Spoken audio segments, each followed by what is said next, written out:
the country food that we love. And beluga is one of them. And the tail part is usually feasted by women, ladies. And that's the happiest time when we do beluga tail feasting. I remember yesterday that we were feasting here. All the beautiful noise was coming out. Everybody was talking, everybody was happy. It's like that at when we do beluga tail feasting. It's a wonderful thing.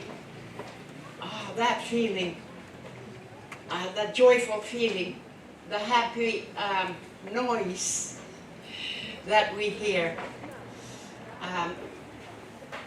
When the first beluga is caught, we usually just invite our closest family members. But after that, we try to invite who hasn't had a taste on beluga skin yet. And it's just a happy time. We can eat it raw. When the skin is cut out from the beluga tail, everybody gets a piece of the tail and the meat and the vertebrae. We all share it.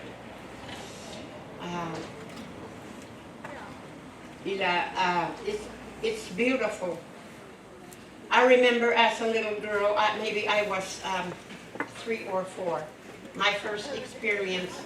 I think the hunters were out, and I was with a group running along the shoreline, and I remember seeing whales on the water. And at that age, my mom had put me on the ground, and I was probably a little bit scared. That's why I remembered women running on the shoreline. They were seeing that beluga. I didn't hear any shooting. I think all the hunters were out. That was my first experience with belugas at that age. And I was married to a hunter who caught beluga and other family members that catches beluga. And it's just a wonderful feeling, beautiful. And that is one way that our Inuit culture, that's one way to keep healthy with other people, to share food.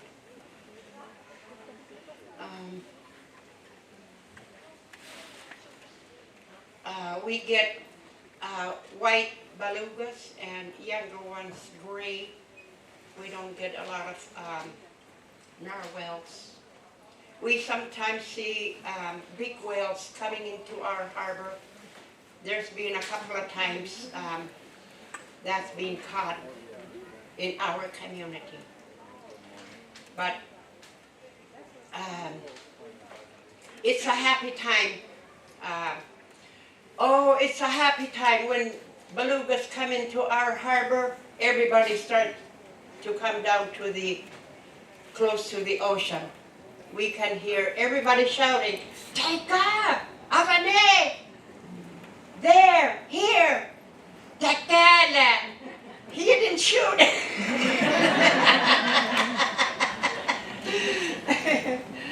So it's a happy time when belugas are caught in our communities, to the younger generation and especially to the elders.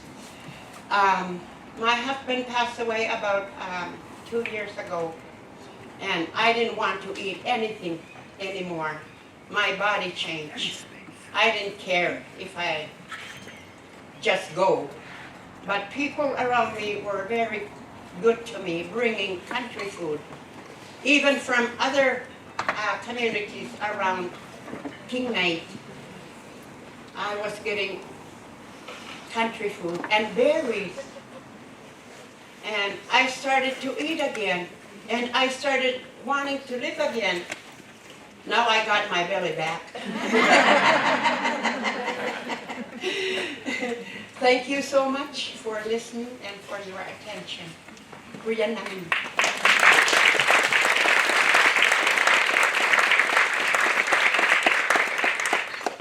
Thank you very much for those beautiful reflections on food as a source of joy and healing. Thank you very much. It was really amazing to listen to your stories. Thank you. I just want to remind to our audience that you are welcome to grab some snacks while we're here. So, and I have honor to present our next speaker, my friend and Sami reindeer herder from Kautokeino, PhD candidate from Sami University. Ramna Biret Maya Ayresara.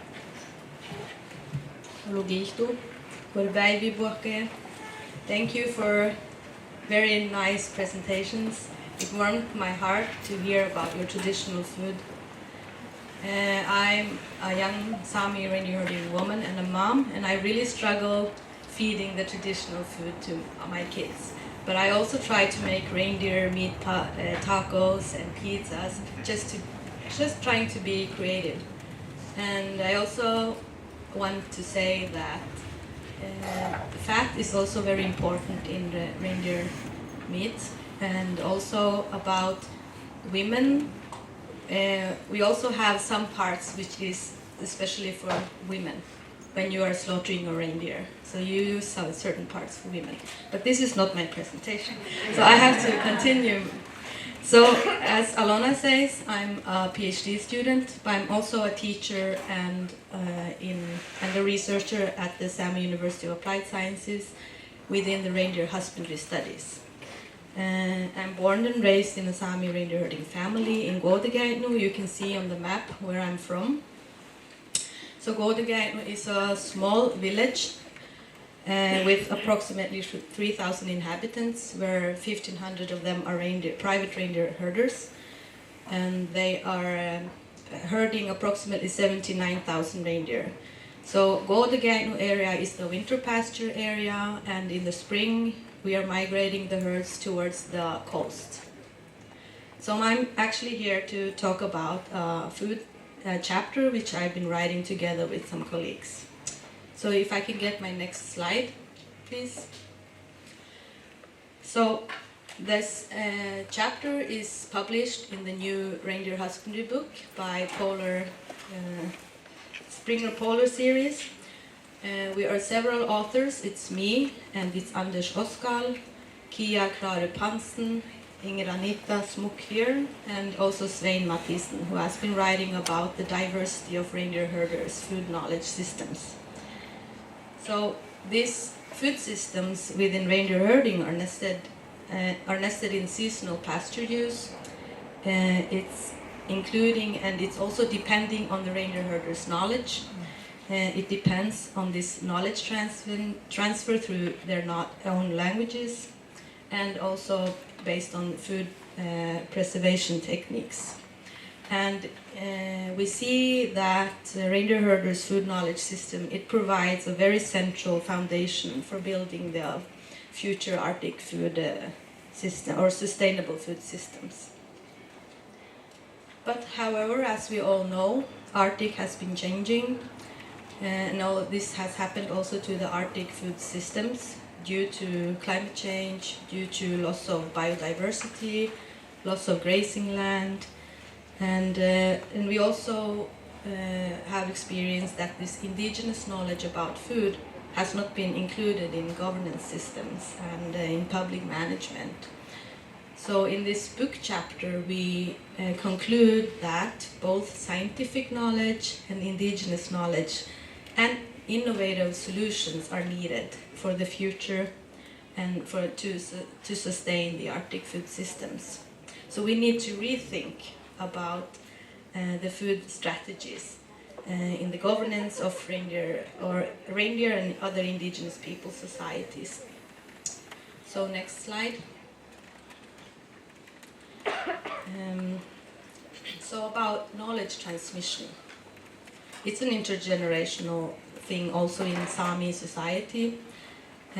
So in this food chapter, and actually in everything we do, we are having this knowledge transmission based on co-production case studies. For instance, we are doing field work together with elders and youth, and with researchers from outside reindeer herding areas. So we've been cooking, we've been slaughtering, we've been eating and tasting and exploring, we've been presenting and discussing traditional food knowledge through workshops, through observations, on car trips, doing interviews. We've been doing literature reviews and also co-writing together within the group. So this indigenous food knowledge, it's transmitted from elders to youth through daily work. So, and when we've been doing our research, we've been using the same procedure. So we've been working with the reindeer, we've been food preparing together, where we've been discussing and documenting the knowledge behind, together with the elders. So when it comes to knowledge transmission, Sami reindeer herders are bringing small children to the herds already from a very early age. For example, kids are running around during the work with the reindeer herd, when we are earmarking, when we are slaughtering and corralling the herd. They are always around and running and helping to get with the food and with slaughtering or bringing stuff. And so the kids are always around, so they're learning from very early age. So the knowledge transmission starts very early. Even schools and kindergarten in Bodø, where I'm based, have special days at schools which are focused on various topics around knowledge transmission. For instance, about food and slaughtering and clear marking of reindeer calves or whatever. So I'm very glad to hear about how your food is giving you health. Recent research shows that traditional food is that there is so much to learn from indigenous food systems, and it's actually very healthy. We might all know about these big discussions now about this ultra-processed food, and why aren't we focusing on more on real food? So governance systems, I think they need to consider indigenous knowledge on food and make room for that in the future. So in my research, I also see that what modernization and development processes has done for the knowledge systems today, and how it has shaped us and our youth, and how this will affect in the future. And I must say, personally, I'm quite stressed about the younger generations and what they eat today, and we need to rethink how to eat more traditional food, which is healthier. So we must work very hard on all levels to keep us healthy. We need people on all levels, in schools, within research, in governance systems, and so on. So my last slide, please. I can be talking very much, but okay. So in my PhD work, I've been focusing on Sami reindeer herders' food knowledge system, focusing on the traditional slaughtering of reindeer, about how reindeer herders are handling meat, how they are assessing food quality and preservation of meat. We were especially focusing on smoking. In general, I can say that Sami reindeer herders' knowledge about reindeer as a food resource is very deep, it's very detailed, and it's holistic. So the assessment of food quality starts already when the herder is with the herd on the tundra, looking at his animals and assessing, okay, what do I want to eat? Then he's looking at a special reindeer for that purpose, for the food he wants to make. So in a Sami home, I say that there exist two ways of knowing about food. we have a traditional based diet, and we also have the modern or industrial based diet. So in my research, I work on questions related to the possibilities to learn from each knowledge system. And what I've been interested in lately is this gender-sensitive knowledge, because I see that women, the women have a specialized knowledge about food and what to feed kids and how to transmit this knowledge further. I will stop there. Thank you.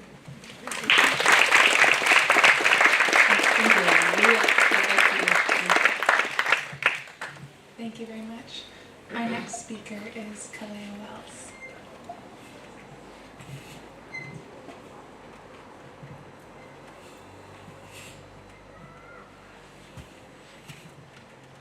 I'll just introduce myself while we're pulling up the PowerPoint.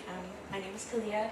I have just recently finished my Master's in Public Policy and Public Administration at Carleton University, and I work on the FISHES project, which is a tri-university project between Carleton University, Laval, and Concordia University. And FISHES stands for Fostering Indigenous Small-Scale Fisheries for Health, Economy, and Food Security. And the project takes place across Nunavut, Uichi, which is the James Bay Cree area in Canada, and the NWT in the Sahtu region. So today I'm going to talk about a community atlas that we're developing in the Sahtu in the community of Delaney. We can go to the next slide, please. So a little bit about the community that we work with. So the project is a collaboration between the Carleton team of FISHES and the Delaney Renewable Resource Council and the Delaney Elders Council. So we work with elders mainly to document knowledge that will be placed into the atlas. So Sahtu is the Great Bear Lake region in the Northwest Territories, located around Great Bear Lake. And Delaney is a Sahtuotne, which is a Dene community on the Sahtu. It's the only community within the Sahtu that is directly on the lake, and it's a community of approximately 600 people. In the community, the language is very strong, so the languages that are spoken are the Sahtuotne Dene dialect and English. What's interesting about Delaney is its extensive history of governance and governance agreements with settler colonial governments. So it is one of the few communities that has a historic number treaty. So Treaty 11 was signed in the area between 1921 and 1922. It also has a comprehensive land claim. So the Sahtu Dene Métis Comprehensive Land Claim was ratified in 1993. And then Delaney became the first community in the Sahtu to have a self-government agreement in 2015. So it has its own government, which is the Delaney Gotne government, and then resulting bodies that we work with. If we can go to the next slide, thank you. So the Community Atlas is part of Activity 5 under the FISHES project. So the 5 key activities within FISHES range from issues related to genomics, food security, and fish biology. And what we do at Carleton is GELS work, so it's genomic and they're related ethical, economic, environmental, legal, and societal issues. And the way that we go about this is we root our work in knowledge coevolution and the Delaney Dene principles. So knowledge coevolution is a framework that allows both knowledge systems to kind of advance and evolve and generate new ideas and new knowledge for the benefit of Indigenous stakeholders that generates knowledge which is meaningful for decision makers. And that is from a paper written by my supervisor, Stefan Schott, who's here. One of the key tenets of knowledge coevolution is intergenerational knowledge transfer as a way of capacity building. And the Delaney Dene principles is a framework that was developed through a workshop with elders in the community. And it's these 12 guiding principles for conducting work and research in kind of a Delaney Dene way, which aligns with Delaney Sahtuotne ways of being and worldview. So what did we go about doing in this activity? We're trying to understand the role of fish in identity and food security. We're mapping, defining, and interpreting population structures and regional valuations of fish stocks. So if we can go to the next slide. So what comes out of this is the Community Atlas, which this is the rough draft of it on the right. So what started out was this desire to map the five specific species of lake fish in terms of genomics, harvesting, preparation, and stories, and kind of and as well the history of disruption on the lake. So there was large-scale mining in different areas, as well as there's a long history of sport fishing and sport fishing lodges.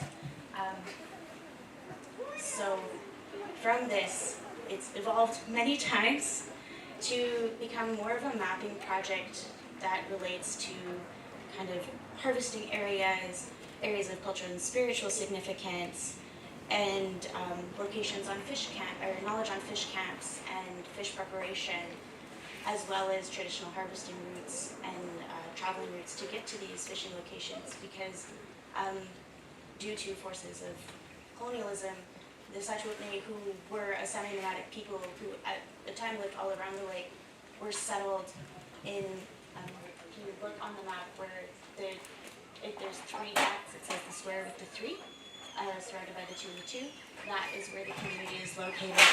And what the Atlas does is it has mapped these traditional harvesting areas in an effort to kind of be able to share this knowledge with younger generations who have a harder time getting to those locations because the lake is so big to travel to, and as well as forces of kind of like climate change have made certain areas inaccessible, specifically whitefish harvesting areas, which are of really important cultural significance. So the other thing that gets put into this atlas, the atlas is many, many things, which is great, because it's this notion and idea of having one document where a community can defer to for lots and lots of things, and it can be a living document that's updated as time goes on. So alongside this traditional knowledge, there's also a module, or multiple modules on Western scientific knowledge, so data coming from the Department of Fisheries and Oceans, and as well genomics data that's being produced through the Fishes project. So one thing that is important that we've learned through the Delineating principles is when incorporating this Western knowledge into the atlas, it's very important that it stays separate, because one of the principles is to keep Dene knowledge separate from Wola knowledge, which is the Dene word for settler. The other thing, I'm trying to think of all the things that I can say in these 5 minutes. The other thing with Great Bear Lake is the lake trout population, or grouping, is incredibly diverse. There are 8 distinct genetic lake trout types on the lake, and one of the things that comes about with the Dene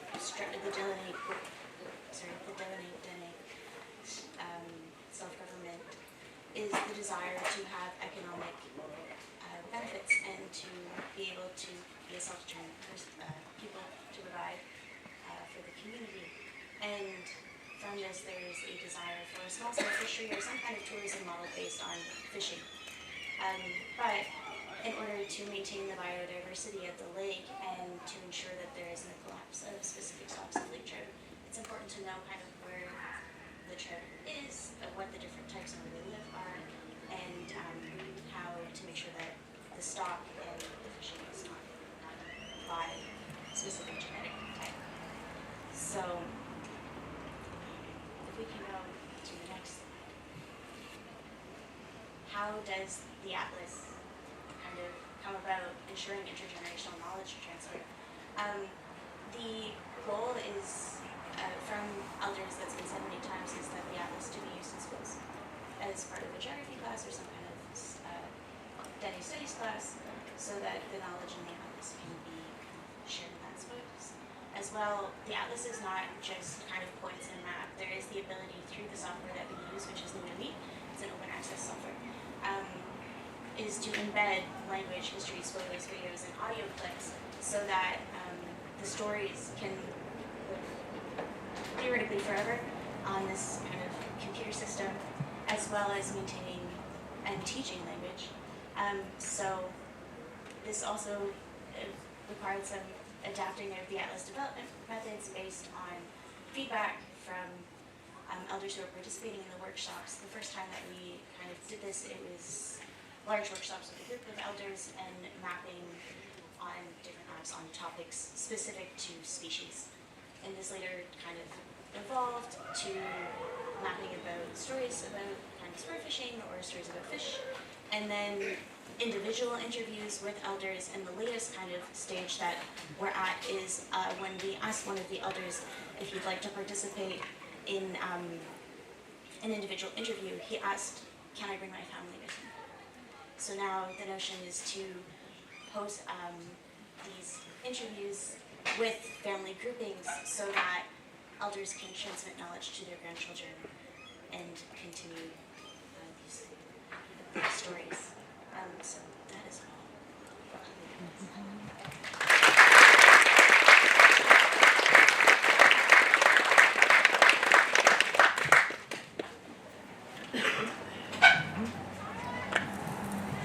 Sorry, just some technicalities.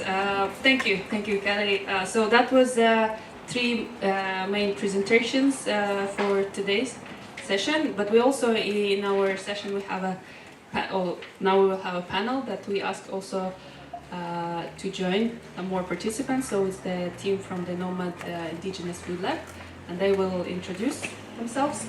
And of course, I will first would like to ask our master chef, Alfred Larsen, a very special question.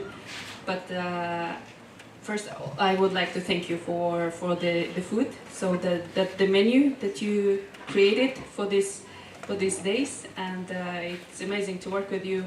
We know you have a lot of knowledge, and we always learn from you. And the question we would like to ask is, because you are expert on seal cooking, whale cooking. So if you would share some knowledge about why for you seal and whale meat is important.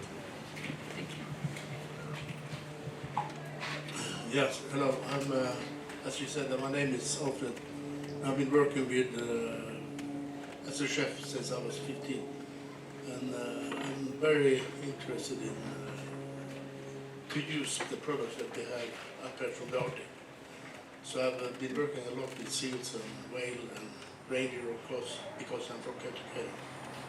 So I also worked together with the Indians from Canada for a few years ago, and they have their own way, but I do it my way, if you can say that. So, and think what I've learned from the older area in North Norway. So, one of the questions was, why should we eat seal? And what's the, I would say, there are some reasons with seal and whale meat that is, for the first, is very good, I think.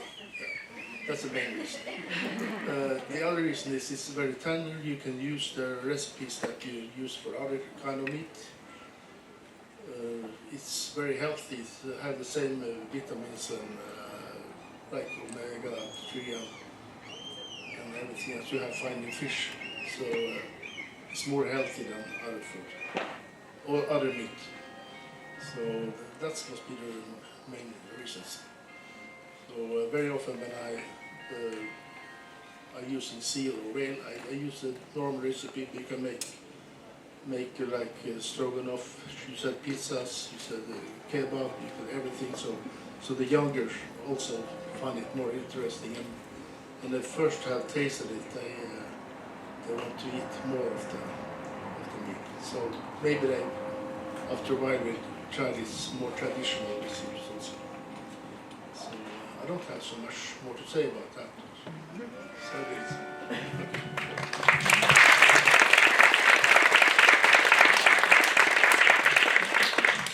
Jessica, would you like to ask the next question?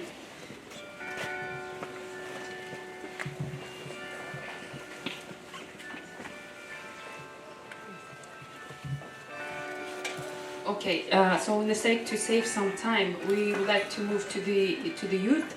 The question would be to to our young chef, also from Kautokeino, Sami reindeer herder, Aslak Jonas Gaup.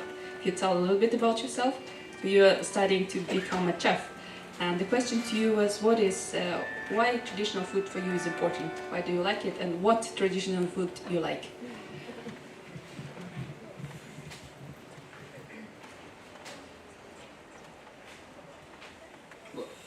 How does this thing work? How close? You close? Is this fine? Yes. Perfect. Okay. So, who I am? Well, as she said, I'm a Sami reindeer herder, and even though she said I'm from Kautokeino, I'm wearing a South Sami kapta. Why is this? Well, I'm also South Sami. No, but to the actual interesting part. Let's go to the food. What is my? Why do I think it's important to eat indigenous foods? It's good. I don't know. I was given time to prepare, but I forgot to do it, so lesson learned. No, but for reasons why we should eat indigenous foods, well, like why should you eat foreign foods? Like, indigenous foods are, first of all, well, you learn to make them from your grandparents, your parents, uncles, aunts, anyone, really, like someone near and dear to you, so eating it's very special. For example, there's a flatbread made with reindeer brains that my aunt taught me how to make. And I really like the recipe because, well, first of all, it has a dear place in my heart. It was a fun time learning how to make it. It was a very, I don't know, I like the words. The brain is also an underutilized component of an animal, most animals. You don't really hear a lot about eating brains nowadays. Some people would claim such scary things as diseases might be able to do something, but I say it's tomfoolery. Don't let some disease stop you from eating good food.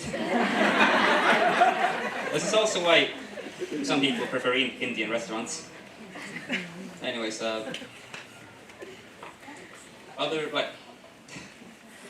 I'm sorry, I don't know how to do things out of the blue. But indigenous foods I really like. Well, dried reindeer meat is one. It is, first of all, well, the way we do it is we slaughter an animal before the spring, around the end of the winter. We slaughter and we salt it, and we hang it to dry. We do it in the spring or late winter or early spring. So A, it dries properly, and B, you don't have insects, which are surprisingly enough very numerous in our region. That's a different story, but still. It's very nice because it shows you that spring is coming and that the winter is ending and it's going to spring, it's going to the summer. It's a summer and spring snack. You don't really have a lot. Well, we slaughter maybe 2 deer. That's enough for one family for a few months, maybe 2 or 3. It's good to eat, it's transportable, it's also healthy. Other foods I would also like to mention that are also falling out of style are foods made with blood. Some of you may have been like, ugh, eating blood. And I would actually say it's very good, it's a very healthy option actually, and it's also another underutilized component of an animal. Along with the intestines and the heart, the liver, the kidney, all of these are very important. I've actually learned a lot from our Evenki chef, Alona. I learned that we can use the kidneys, and because in Sami we usually just use them toilet for the dogs. You know, dogs also need very good food. If you don't feed your dogs good food, what is wrong with you? But I learned we can also fry them up. I don't know. I think it's very important to be able to learn from other people. Learn their way of doing things and get a new perspective on things. Life gets very boring if you're doing the same thing all the time. I don't know what else to say.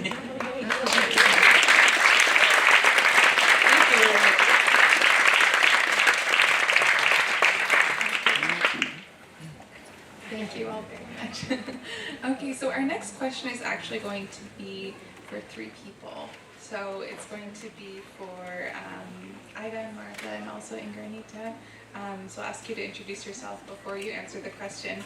But the question is, could you tell us about sharing knowledge on preparing caribou or reindeer head? And can you talk about the importance of eating the heads of an animal?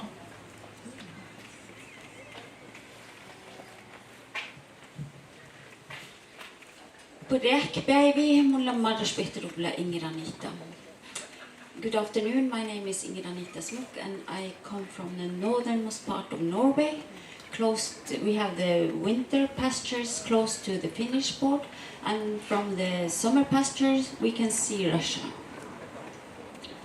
It's very interesting to be here today and listen and work with food. And your question was about head.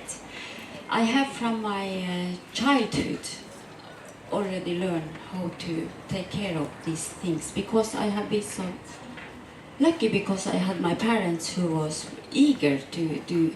My father was a reindeer herder and he slaughtered the reindeer, and my mom was very eager to butcher and take care of everything from the rein, the skin for clothing, the antlers for equipment, and of course all not even only the meat from the reindeer. She didn't have so much for that. She liked to take care of head, hooves, intestines, blood. She was eating and she could everything about that. But it was something she didn't know about, and it was something my father told about. It was that you can also eat the content of the reindeer stomach, and also when we are slaughtered in the winter time, you take off the skin, and there is some kurma. Yes, so bubble flies. Yes, so you could eat that, but I haven't done it. So my dream is I want to do it once. But about the head, I can also tell that the head is the best part I like to eat, because it's not only that you take away the skin. You can take it for the shoes. You can make shoes of the skin, but you have the parts in the head which you.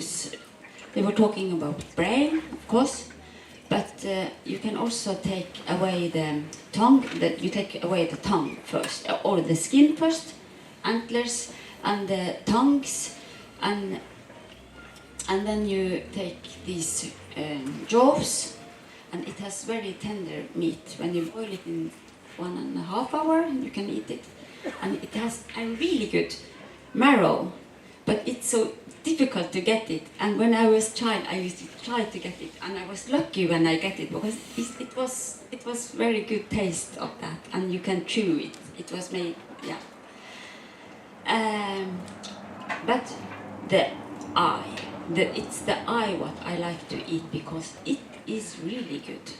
So we boil it for that. You can boil, if it's a big ox, you boil it for 4-5 hours, and then you eat it. Mm. And all this work is, I grew up with this work. I have taken my children, and now we have grandchildren, so they are trying to work they will see that we do it and we eat it.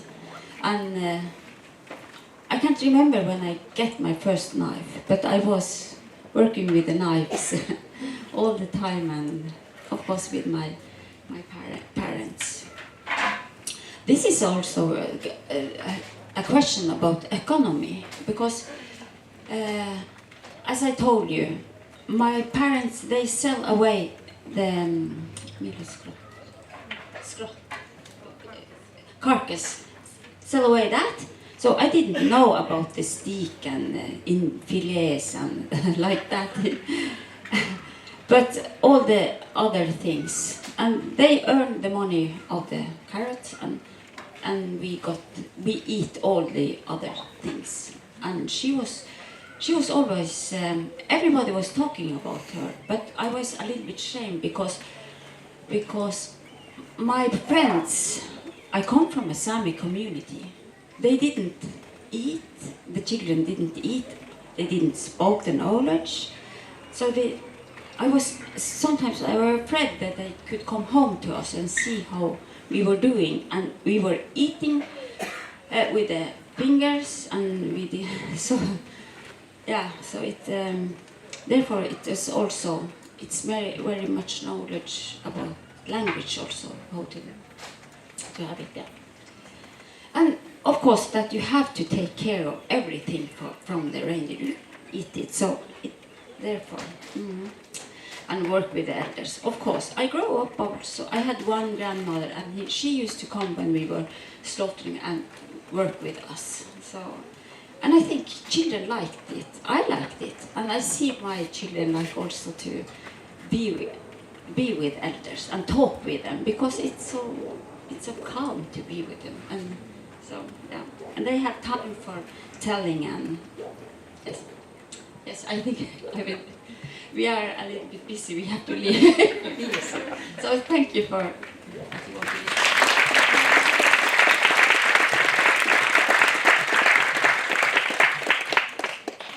So we are getting very close to the end, but and we do have to end on time because some of our colleagues have to go to the airport.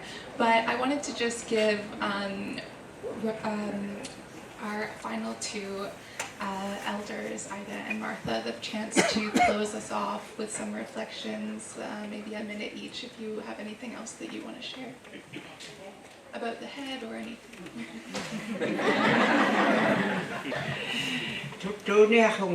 Caribou head. Caribou head. When one caribou is caught, one of the first things that our people is to eat off the head first before it starts stinking or starting to rot. And the skin is taken out, you cut out the ears, chop off the ears, and the ears are cartilage, and we would chew on them and eat them.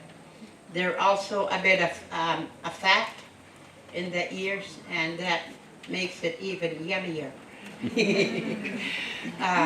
With the fur, this part of the fur of the caribou head is nicely cut off, well, used to be cut off because they would put this part of the caribou head to the hood of the caribou parka.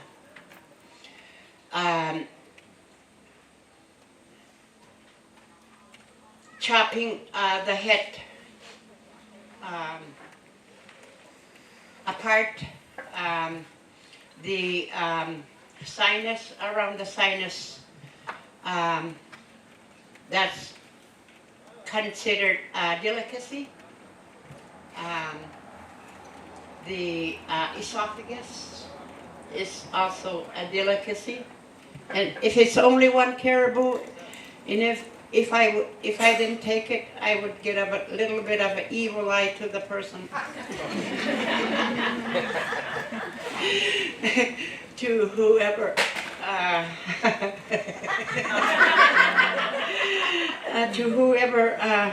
took it first. But anyway,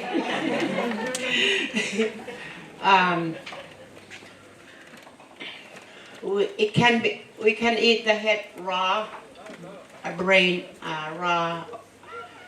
Usually we cut the tongue off and the cartilage of the throat. That can be cooked or raw. And getting out the eyes. I love the fat behind the eyes because it's kind of different from the fat that's in the back of the animal. And when it's cooked, we take out the jaws and eat the marrow, chop the wood bone off and eat the marrow, and that's also a very delicacy. Mamaktuara tutuvino.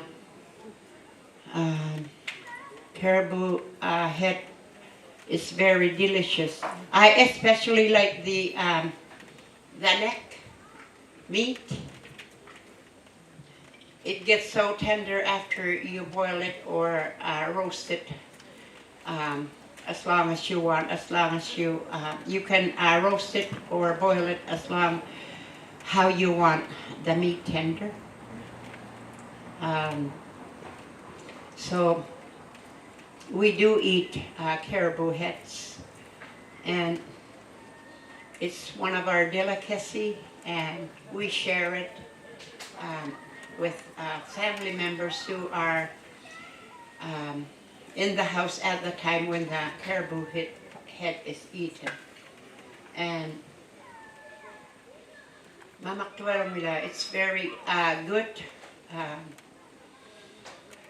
We don't get it all the time. And today, because our government is saying, get only male caribou. So for many years now, in our culture, nobody is doing caribou carcass because clothing was usually made from female caribou, and that's taken away from our culture these years because nobody is doing caribou carcass, caribou pants, caribou mitts, but from male caribou legs, the fur is still used for making kamiks for the fur. So we're losing some of our culture around doing caribou clothing because government is saying only male. Yeah. Thank you.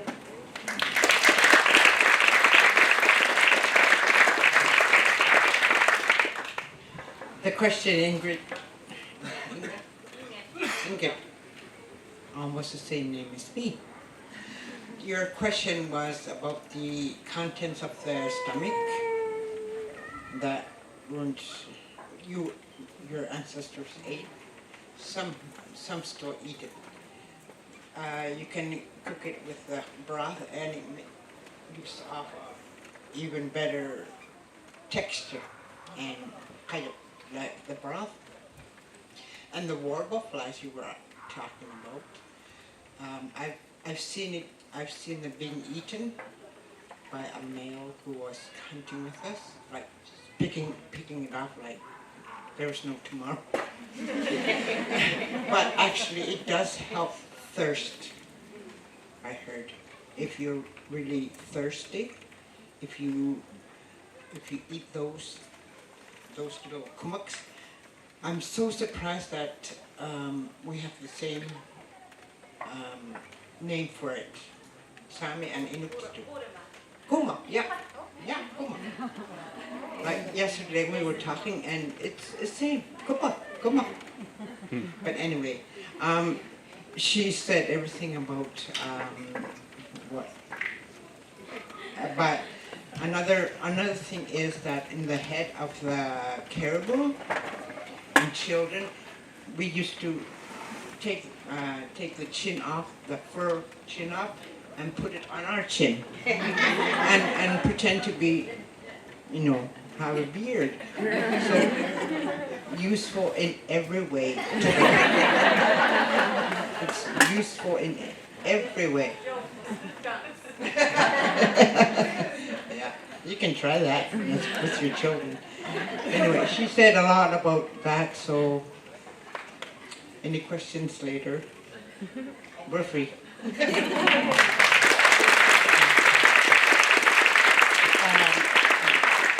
forgot one thing. Caribou, they have a beautiful eyelashes.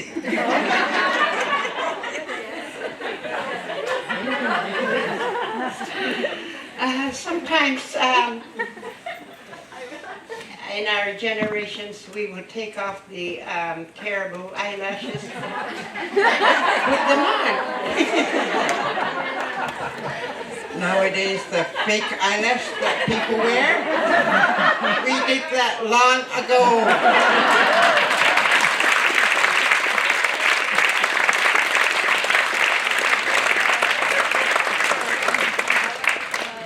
This has been a really amazing, beautiful sharing of knowledge, and so I want to thank all of our speakers. It was so amazing to hear from you today, and I'm really happy that we could have all of this knowledge sharing happen right here. Thank you.